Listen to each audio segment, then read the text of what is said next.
pessoal, tudo bom? A maioria me conhece como Sato, tá? Eu sou da 96, Sada também, quem for da Atlética. E eu sou da 96, tá? E agora eu tô na 97, tô no 4º ano, tá bom? Eu fiquei no laboratório do professor John Godleski. O professor John Godleski é quem começou o programa de intercâmbio, acho que falaram isso ontem, né? Com o professor Paulo Saldiva, tá bom? Os alunos no começo iam para ficar no laboratório do professor Godleski, tá? Eu vou explicar um pouquinho como é que funcionam as coisas no laboratório desse professor. Eu fiquei de janeiro, eu voltei dia 4 de dezembro, tá bom? A gente chegou lá, acho que era dia 14 ou 15 de janeiro, tá? Chega lá num puta frio, muito frio. Acho que estava menos alguma coisa, assim, menos 10. Tá? E quem trabalhou no laboratório com a gente, ficou eu e o João Paulo, que vai falar mais tarde um pouco do lado dele, do laboratório, que a gente, uma boa parte do tempo, fez coisas diferentes lá. Mas quem trabalhava, com exceção da gente, no laboratório, era o Edgar Dias, que é um médico colombiano. E ele é quem...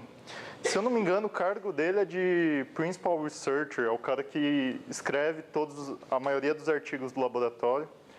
Outro era o Mark Long. Mark Long é um aluno de pós-graduação, mas ele também trabalha como técnico há anos do laboratório, o cara sabe tudo, assim, de pesquisa com animais.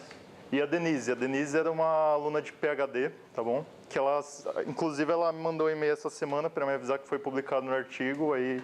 Ela se formou esse ano, então vocês não vão ver ela. Ela vai começar o pós-doc na Medical School, tá bom? E ela tá grávida, 7 meses, um filhinho. Então, qual é o local físico que trabalha lá dos laboratórios, tá? O lugar principal, assim, é um laboratório no primeiro andar da HSPH, da Harvard School of Public Health, tá? Ele é um laboratório que tem múltiplos usos, tá?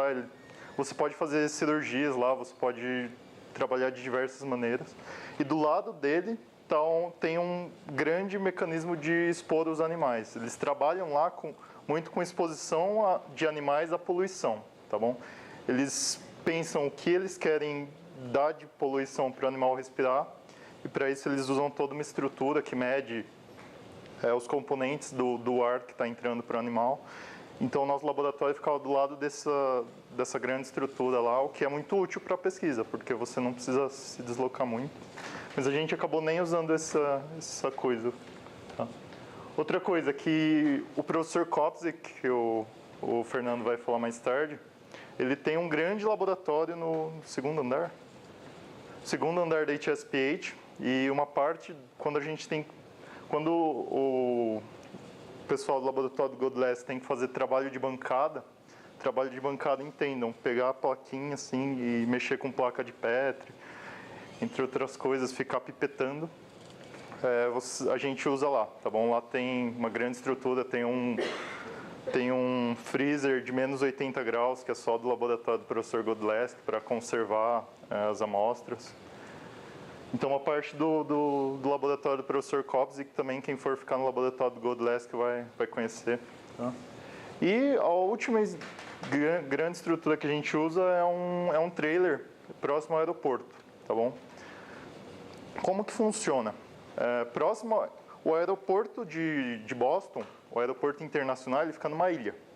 Então, para você sair do continente, da cidade de Boston, e chegar no aeroporto, a gente pega uma série de túneis, e esses túneis têm um tráfego gigantesco, assim, de carros. Então, a ideia que o professor Godleski teve foi, próximo aos prédios que ficam no aeroporto, que controlam a poluição do ar dentro desses túneis, construir um mecanismo de exposição aos animais, pegando esse ar que vem direto dos carros, direto do tráfego, e jogar para os animaizinhos, tá? Então, a gente tem um trailer que a gente usa para ficar trabalhando dentro, fazendo pequenas cirurgias, ou dando medicamentos para animais, ou fazendo trabalho escrito e tal. E dentro do prédio, que é uma central de controle da poluição dentro dos túneis, a gente tem um mecanismo de exposição aos animais, que a gente coleta esse ar diretamente dos túneis. Tudo bom? Tá. Então, é basicamente essas 3 estruturas. Tá? As atividades que vocês vão poder fazer lá em Boston, basicamente são cirurgias, tá bom? Cirurgias super difíceis, que o João Paulo vai falar mais tarde, que é ele que mexeu mais com isso, tá? Vocês vão mexer também muito com organização de dados, tá? Por quê? Porque quando você está fazendo a pesquisa, você coleta dados de uma série de maneiras diferentes. Eu vou explicar uma das maneiras duas maneiras de coleta de dados que a gente usou. E antes de mandar esses dados para o estatístico, você tem que organizar todos eles, tá? Sai uma confusão do software. Então, eles mandam para a gente organizar. Ou trabalhar em bancada, tá? Eu nunca tinha trabalhado em bancada na vida. Lá eu trabalhei umas 2 semanas só em bancada. Esse aqui é uma fotinha da cirurgia, o João Paulo vai falar mais tarde. A ideia aqui não é ficar explicando muito os nossos estudos e a fisiopatologia por trás dos estudos, mas eu tenho que explicar rapidinho o que foi esse estudo para vocês entenderem o que eu estou falando de organização de dados, tá bom? Esse aqui é um estudo de estresse animal. Então, o que a gente fazia, basicamente, era botar um rato pequenininho e um rato grandão na mesma jaula. Tá?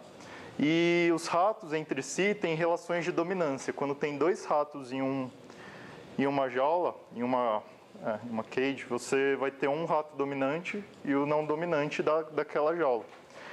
Isso causa muito estresse.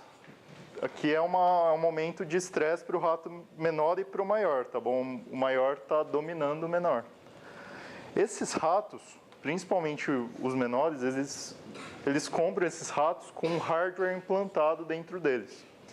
Esse hardware tem um catéter que vai até a aorta e você consegue medir a pressão arterial desses ratos, tá bom? Para você ver a variação. Você também mede a temperatura corporal desses ratos. Você mede uma série de parâmetros, a frequência cardíaca. E você põe essas jaulas em cima de uns equipamentos que coletam esses dados, tá bom? Então, esse aqui foi um estudo. E para sair daqui, desse modelo de estresse animal, para isso aqui, tá bom? Que é mostrando as diferenças entre a pressão sistólica entre os ratos que não sofreram estresse e os que sofreram estresse, vocês podem ver que é estatisticamente significante. Os dados não saem prontos assim, você tem que mexer nos dados todos, tá? Eu não quis mostrar porque ninguém entender nada, que é uma bagunça os dados do jeito que sai. Mas para ficar bonitinho assim, antes você tem que dar uma pré-preparada para eles irem para o estatístico. Tudo bom? Tá. Opa, eu fiz alguma coisa. Tá. Outro tipo de experimento que a gente trabalhou lá é num teste cognitivo para ratos, tá bom? Isso aqui chama iMaze Test, que é um labirinto para ratos, que basicamente você põe o rato em uma das pontas e você deixa ele explorar esses 2 braços por um tempo, depois você tira isso aqui e põe de novo o rato aqui e deixa ele explorar quantas vezes ele quiser. Um rato com uma boa cognição, ele vai ser curioso, tá bom? Ele vai querer aprender. Então, ele vai explorar mais vezes o braço novo, mais ou menos essa é a ideia, tá bom? Você consegue testar a cognição dos ratos. E ele aprende que esse é o braço novo, enquanto um rato que tem uma memória ruim, ele nunca vai lembrar qual é o braço novo, tá bom? Essa é mais ou menos a ideia, para não entrar muito em detalhes. Então, o que a gente fez nesse experimento, a gente filmava todas as sessões, eram sessões de 5 minutos, deixando os ratos explorarem os 3 braços. E visualmente a gente teve que eu e o João Paulo, pegar todos esses vídeos e ficar em casa olhando quantas vezes o rato entrava em tal braço, que horas ele entrava em tal braço, quanto tempo ele passou em cada braço. Vocês imaginam, demora um tempinho, tá bom? E tem alguns momentos conflitantes, assim, e tal. Mas é mais ou menos isso que eu quis dizer com análise de dados, tá bom? Não sei se ficou claro para todo mundo. A gente pegava esses dados, o tempo que o rato passou, e mandava para o estatístico. O estatístico via se era significantemente diferente ou não, um do outro. Tá? Agora, outras atividades que vocês vão ter que exercer lá, uma ou duas vezes, são apresentações, tá bom? Dependendo do laboratório que você ficar, você vai fazer mais apresentações, porque você... Tô com medo disso. Porque você vai ter que apresentar para o laboratório, laboratórios grandes, o que você está fazendo. Os laboratórios grandes se dividem em pequenos grupos. O do Godlesk não é um laboratório muito grande, então a gente não tem essas reuniões. No caso aqui, foi um momento que o professor Paulo Saldiva foi nos visitar e a gente fez apresentações para ele, contando o que a gente estava fazendo. E um outro momento que eu tive que fazer uma outra apresentação é no final do ano, que aí todo mundo faz para todo o departamento de Environmental Health, tá? Que aí é mais estressante. E aí, para vocês saberem o que acontece no fim, você vai ter que escrever um final report, tá bom? Contando tudo o que aconteceu durante o ano, tá? E você faz esse final report, você tem que enviar, tá? Para você conseguir suas notas na Harvard e tal. E aqui o professor do laboratório de vocês vai dar uma carta de recomendação falando o que vocês fizeram e como vocês são. Lá nos Estados Unidos, essas cartas são bem pessoais, assim. Ele fala, eu acho que esse aluno é um cara que se dedica bastante, então. E para quem não conhece, carta de recomendação é mais ou menos como se o professor emprestasse um pouco do prestígio dele para você, assim.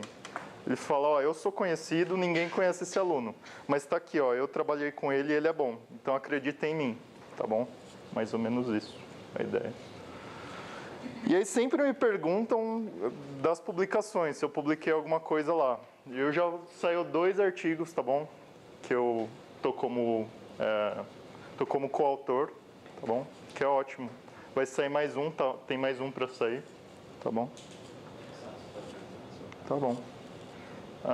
Tá, então não dá tempo para mais nada. Tá bom? Foi isso, gente. A gente só vai manter o horário só para manter com o pessoal todo, tá? Então é só a informação. Sato, muito obrigado.